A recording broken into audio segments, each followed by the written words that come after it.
चलिए जी, ब्रेक के बाद आपका दोबारा इस्तकबाल, स्वागत, खैर मकदम। प्रोग्राम आप देख रहे हैं बैटल ऑफ लद्दाख, और बैटल ऑफ लद्दाख में अब बात होगी लद्दाख की। और जब हम यहाँ लद्दाख की बात करते हैं तो बिल्कुल भी कोई जंग की बात नहीं, बल्कि तरक्की की बात, अमन की बात और लद्दाख के दिल की बात करते हैं। इसलिए आज जो मेहमान हमारे साथ इस प्रोग्राम में ज्वाइन करने वाले हैं वो मोहताज तारो बिल्कुल भी नहीं है। एक ऐसी ऑर्गेनाइजेशन को बिलोंग करते हैं जिनका एक असर लेह के अंदर भी आप देखने को मिलेगा, जिनका एक असर आपको करगिल के अंदर भी देखने को मिलेगा। और पिछले कई सालों से लगातार ये ऑर्गेनाइजेशन जो है वो काम कर रही है। प्रेसिडेंट इमामिया लेह हमारे साथ इस वक्त हैं अशरफ अली साहब। बहुत बहुत शुक्रिया अशरफ अली साहब मेरे साथ ज्वाइन करने के लिए।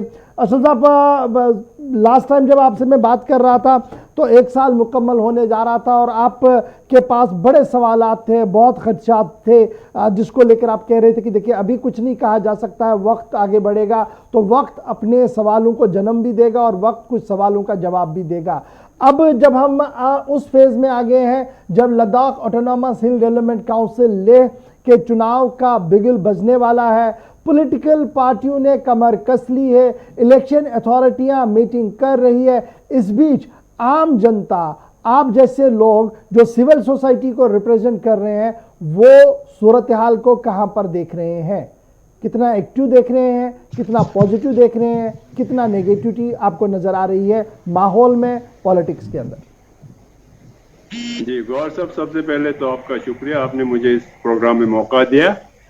और वैसे बिल्कुल आप इलेक्शन तो अभी डिक्लेयर नहीं हुआ, लेकिन फिर भी उसकी तैयारियां एडमिनिस्ट्रेशन की तरफ से हो रहा है। तो सबसे पहली बात तो ये है कि वाकई 1 साल के बाद यूटी बनने के बाद ये काउंसिल का पहला इलेक्शन होगा। और ऐसे में सबसे बड़ी बात यह होगा कि यहाँ के हर एक पॉलिटिकल पार्टी और यहाँ के लीडरशिप को एक चीज का खास ख्याल रखना पड़ेगा कि भाई अगर हमारा काउंसिल अगर मजबूत नहीं है, अगर काउंसिल में कोई कॉन्स्टिट्यूशनल अगर सेफगार्ड नहीं मिलता है या काउंसिल को एम्पावरमेंट जब तक नहीं किया जाता है, तब तक इलेक्शन में हिस्सा लेना जो है, इस काउंसिल की सीट के लिए लड़ना जो है, मेरे ख्याल से कोई सेंसिबल चीज नहीं होगा। बल्कि मैं ये समझूंगा कि अगर बिना हमने खुद देखा है कि बहुत बास मौके पर कि हमारे यहाँ के सीसी साहब को एलजी साहब के निवास पे जाके वहाँ धरना लगाना पड़ा, और बाद में ये भी देखा कि उनसे मिलने तक भी नहीं आए, बल्कि एक कमिश्नर सेक्रेटरी लेवल के ऑफिसर को सामने करके उनके साथ बात करना पड़ा। तो ऐसे हालात में तो हमें बहुत ही अजीब सा एक सिचुएशन देख रहा है कि भाई हमारे अगर सीसी साहब का अगर स्टेटस इतना नीचे गिर गया है और काउंसिल को इतना नीचे समझते हैं, तो ऐसे काउंसिल के लिए फिर इलेक्शन किस तरह से लड़े? हम सब लोगों का, यहाँ के लोगों का एस्पिरेशन है, यहाँ के लोगों का डिमांड रहा है यूटी बनने के बाद कि भाई, हालांकि होम मिनिस्टर साहब ने भी पार्लियामेंट के फ्लोर पर बोला कि हम दोनों काउंसिल को एम्पावरमेंट करने जा रहा है, लेकिन अभी तक तो कुछ भी नहीं हुआ। और बिना कुछ दिए हुए, बिना कुछ हासिल किए हुए फिर इस बात पे किस बात के लिए? अशरफ अली साहब, मुझे याद है मैं पिछले दिनों इसी प्रोग्राम में हिल काउंसिल करगिल के सी से बात कर रहा था, और हिल काउंसिल सीसी के चेयरमैन का मानना था, हेड का मानना था कि देखिए अफवाहें बहुत है, दरअसल हमारे कानून में और हमारे इख्तियारात में एक जुम्बिश बराबर भी कमी नहीं आई है। थोड़ा सा कंफ्यूजन था जिसे दूर किया गया। फिर जब मैं लेह के लोगों से बात कर रहा था, इलेक्टेड काउंसलर से बात कर रहा था, या जो लोग डायरेक्टली इन्वॉल्वमेंट इसमें रखते हैं, तो वो भी मुझे काफ़ी मुतमईन और उन्हें काफ़ी पुरुमीद नज़र आए। ये जो काउंसिल के अंदर कुछ है और काउंसिल के बाहर जो रिफ्लेक्शन है, क्या ये पॉलिटिकल मजबूरियां हैं कि इस तरीके के दो चेहरे दिख रहे हैं? चेयरमैन एक बात बता रहा है, आप जैसी सिविल सोसाइटी को लग रहा है कि शायद कुछ भी काउंसिल के अंदर नहीं, और काउंसिल के लोग कह रहे हैं कि हमारे हाथ में सब कुछ है। नहीं, बात ऐसा है, देखिए, जो अगर पहले वाले हैसियत होता, यूटी से पहले वाले जो स्टेटस होता, वो अगर सिचुएशन होता, तो उस वक्त तक तो काउंसिल का ठीक था सब कुछ। लेकिन जब आप ये बोल रहे हैं कि भाई हमने सब कुछ इसका स्टेटस बढ़ा दिया, इसको एलिवेट कर दिया, यूटी लेवल पे ले गया, काउंसिल को और ज्यादा मजबूत करने की बात है, यह अलग बात है। उनका कहना है कि काउंसिल के अंदर सारा लैंड आता है, सारा जमीन आता है, सारे उस पर है। लेकिन बात यह है कि भाई आपका बिजनेस कंडक्ट रूल बना है क्या? आप जमीन को किस तरह से दे देंगे? जमीन लेने के लिए कौन एलिजिबल होगा कौन नहीं होगा, ये कहाँ मेंशन किया हुआ है। अब यहाँ के लोगों का डर यही रहा है कि भाई हमारे जमीन जो हमारे हाथ से ना निकल जाए, हमारे मुलाजिमात का जो एवेन्यू जो अपॉर्चुनिटीज है वो हमारे हाथ से ना निकल जाए, हमारे बच्चे बेरोजगार ना हो जाए। ये सारी चीजें कहीं मेंशन है नहीं है, कहीं पे इस चीजों के बारे में गवर्नमेंट की तरफ से कोई ब्लैक एंड व्हाइट में आया ही नहीं है। तो कैसे हम बोल सकते हैं कि भाई हम सब ठीक है, मुतमईन है। ये तो अलग बात हो गया। अगर कोई मिसाल के तौर पर आज मैं तो ये बोलूंगा, अगर आज की इस सिचुएशन में अगर कोई इलेक्शन लड़ने जा रहा है तो महज सिर्फ वो अपने ही तक के लिए इलेक्शन लड़ने जा रहा है, अपनी कुर्सी तक ही वो इलेक्शन लड़ेंगे, क्योंकि लोगों का डिमांड, लोगों का एस्पिरेशन, लोग जो चाहते तो वो तो कहीं बना ही नहीं। अब लोग अभी भी कोशिश कर, अभी आप ले में देखिए, अशरफ साहब बड़ा इंपॉर्टेंट ये है जब ले की हम बात करते हैं, चुनाव चूंकि पास में अगर ऑफिशियल अनाउंसमेंट नहीं हुआ, लेकिन लद्दाख जो ले की हम बड़ी एक और ऑर्गेनाइजेशन है लद्दाख बुद्धिस्ट एसोसिएशन LBA, उनके प्रेसिडेंट गुज़श्ता दिनों मेरे साथ इस प्रोग्राम में थे, तो वो दो टोक अल्फाज में कह रहे थे कि देखिए सब कुछ ठीक है लेकिन अब जो अगला कदम होना चाहिए डेट इज 6 शेड्यूल, और अब हम 6 शेड्यूल से नीचे कोई बात नहीं कर रहे हैं, जबकि काउंसिल ने 371 और डोमिसाइल तक की बात रखी थी अपनी रेजोल्यूशन में। मजलिस इमामिया जो है वो किस तरीके से हालात को देखती है, और क्या वो भी 6 शेड्यूल की मांग कर रही है या वो उस रेजोल्यूशन की तायीद करती है जो already on the floor of the house रखा गया हिल काउंसिल के? हाँ जी, देखिए अब जो अभी पिछले दिनों में जो हमारे स्पेशल एक काउंसिल बुला के उसमें रेजोल्यूशन पास किया, उसमें तो हम हैरान हैं कि ये रेजोल्यूशन किस तरह के रेजोल्यूशन इन्होंने पास किया। एक तो इन्होंने 3 चीजें रखा, 3 चीज रखने का मतलब है कि उनके अंदर ही तीन ओपिनियन के लोग बैठे हैं, तो ताकि 3 ही चीज उनको रखा। अब एक चीज पे तो रिजॉल्व नहीं हो पाए, और सबसे बड़ी चूक उन्होंने ये कर दिया कि लद्दाख का डिमांड जो है यूटी विद लेजिस्लेचर है। जो लोगों का डिमांड 70 साल से लोगों ने यही डिमांड किया कि हमें यूटी विद लेजिस्लेचर चाहिए।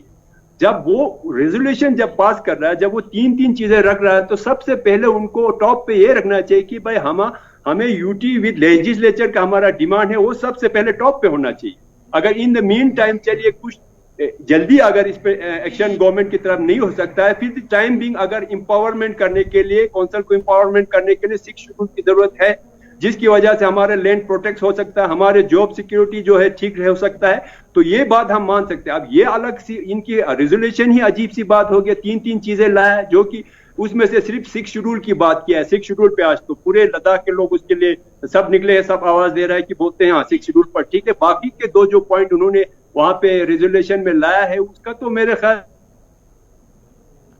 असल साहब बड़ा इंपॉर्टेंट ये है जो आज के दिन में आपसे मैं जानना चाहूँगा, क्योंकि जिस तरीके की सिचुएशन है आप कह रहे हैं कि देखिए हर एक चीज़ चल रही है लेकिन वो रेजोल्यूशन हमारी समझ में नहीं है, लेकिन जो 1 पॉइंट एजेंडा लेकर LBA आया है कि 6 शेड्यूल चाहिए, और जब मैं असद साहब से बात कर रहा हूँ कि आपकी नज़र में है कि नहीं हमें 6 शेड्यूल तो चलिए दें न दें, लेकिन फिलहाल हमें एक लेजिस्लेटिव पावर जो है वो काउंसिल को होने चाहिए, ये एक बड़ी लड़ाई है। तो क्या मैं ये मानूं कि सिविल सोसाइटियां भी एक पेज पर नहीं है इस मसले पर? नहीं, आप देखिए अभी जो हमारा एक नया जो फोरम बना हुआ है, जो हमारे वेटरन लीडर के उसमें क़यादत में, जिसमें हमारे चिक्से रिम्बोचे जो है फॉर्मर राज्यसभा मेंबर रहा है, तुफ्तन साहब जो है फॉर्मर लोकसभा का मेंबर रहा, इसी तरह से हमारे 2 मंत्री उसमें बैठे हैं। हम सब लोगों ने मिल के एक फोरम बनाया है जिस पर सिर्फ 2 मांग चल रहा है। सबसे पहले तो ये है कि अगर गवर्नमेंट को हमें स्टेटहुड देने में अभी कोई हिच है या अभी कोई टाइम मैच्योर नहीं हुआ है या टाइम अभी ठीक नहीं है, तो फिर हम बोलते हैं इन द मीन टाइम जो है दोनों काउंसिल को एम्पावरमेंट किया जाए। एम्पावरमेंट जो है हमें कॉन्स्टिट्यूशनल सेफगार्ड की हम डिमांड कर रहा है अंडर 6 शेड्यूल, उसके सिवा कोई तरीका है नहीं है इसको एम्पावरमेंट करने का, इसलिए तो हम 6 शेड्यूल की बात कर रहे हैं। अब सेफ गार्ड बोला तो सेफ गार्ड कैसे देंगे? अब एक नया फिर दोबारा से लद्दाख के लिए एक नया कानून बनाने के लिए तो पूरा पार्लियामेंट को बैठना पड़ेगा, जो कि मुमकिन नहीं है, वो बहुत टाइम लगेगा।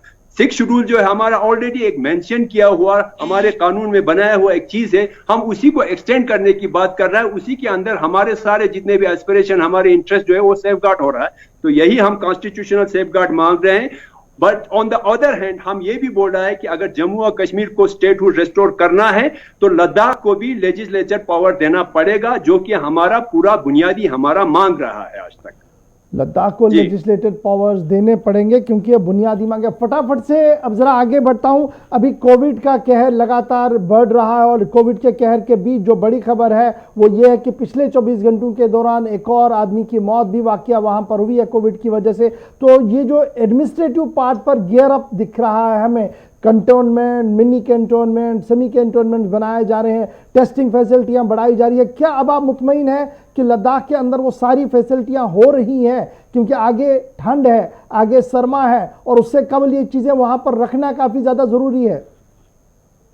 हाँ बिल्कुल, ये मैंने पहले एक प्रोग्राम में भी आपसे मेरा बात हुआ था, मैंने यही बोला कि ये बड़ा हमें चिंता का विषय है कि अगर ये जो कोविड जिस कदर से यहाँ फैल रहा है, जो पॉजिटिव केस सामने आ रहा है, उसको देख के तो थोड़ा सा हम लोगों को चिंतित हो रहा है कि मैंने पहले भी बोला था कि सरमाई का मौसम आने से पहले पहले हमें इस पे कुछ कंट्रोल करना पड़ेगा, जब तक इसको चेक करना पड़ेगा। अदरवाइज ये जो सर्दियों में फिर और भी ज्यादा हमें दिक्कतें इसमें हो सकता है।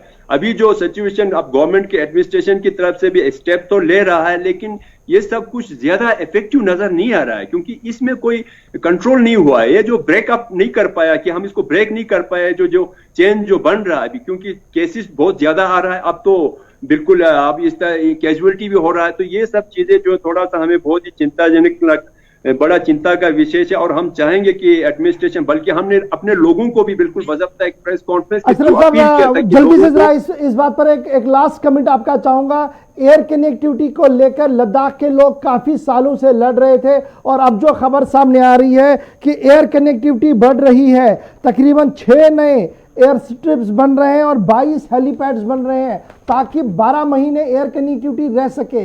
किस तरीके से इस गवर्नमेंट के इस बड़े फैसले को आप देख रहे हैं विज़ाविज़ लद्दाख यूनियन टेरिटरी के? हाँ बिल्कुल जी, अगर ऐसा कुछ गवर्नमेंट का अगर प्रोग्राम है तो हम उसको वेलकम करते हैं। वैसे भी लद्दाख जैसे टेरेन में जब तक इंफ्रास्ट्रक्चर मजबूत नहीं होगा, जब तक कनेक्टिविटी सही नहीं होगा तो डेवलपमेंट कैसे होगा? सबसे पहले तो कनेक्टिविटी की बात होना है ना। हमारे सारे डेवलपमेंटल जितने भी मटेरियल है, हमारे जितने भी जो भी हमें चीजें चाहिए वो तो नीचे से आएंगे। और दूसरा एयर सर्विस जो है सर्दियों में यहाँ तो बिल्कुल कट ऑफ रहते हैं बिल्कुल। जब तक ये टनल जुजिला टनल नहीं बनता है, जब तक यहाँ से मनाली की तरफ से अगर हमें ऑल वेदर एक रूट नहीं बनता है, तब तक तो एयर सर्विस जो है हमारे लिए बहुत इंपॉर्टेंट है। उसके बगैर वो बहुत ही हमारे लिए जरूरी है। तो बिल्कुल यहाँ पे अगर इस तरह से एयर स्पेसेस अगर बढ़ाने की बात है तो गवर्नमेंट की हम इसको वेलकम करते हैं और हम ये उम्मीद करते हैं कि लद्दाख में साहब सदर हैं अंजुमन इमामिया के, हमारे साथ इस वक्त लेसे थे, वक्त की किल्लत है। बहुत शुक्रिया मेरे साथ ज्वाइन करने के लिए। बात आज लद्दाख की हो रही थी और लद्दाख के दिल की आवाज जो थी वो हमने बिना किसी लगी लिपटी के आपके सामने रखा।